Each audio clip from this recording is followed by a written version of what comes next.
తెలవడానికి ఇక కొంత సమయం మిగిలి ఉంది అధ్యక్ష. ఒకటే నిమిషం అధ్యక్ష, 1 minute ప్లీజ్. ఒకటే నిమిషం అధ్యక్ష. ఒక చిన్న కథ చెప్పిన ఉపన్యాసాన్ని ముగిస్తా అధ్యక్ష.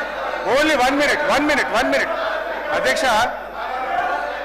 పంచతంత్రంలో చిన్నయ్య సూరి గారు చెప్పిన కథ అధ్యక్ష. ఇది పంచతంత్రంలో చిన్నయ్య సూరి గారు చెప్పిన కథ అధ్యక్ష. ఒక నక్క ఆహారాన్ని వెతుకుంటూ ఊర్లోకి వచ్చిందట అధ్యక్ష.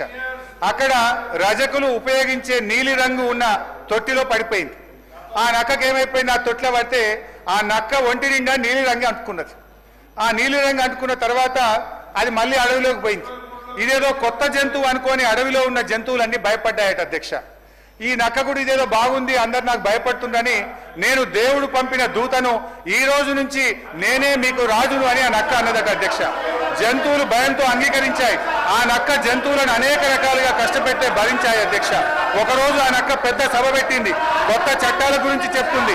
అంతలోనే పెద్ద వర్షం పడి ఆ నక్క అంటిన నీలిరంగంతా కరిగిపోయింది. నక్క నిజస్వరూపం బయటపడ్డది.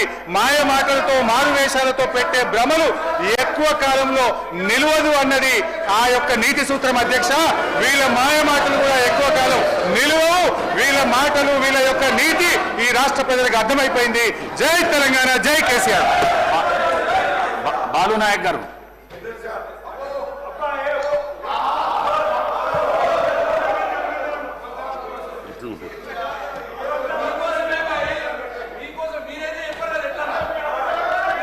అధ్యక్ష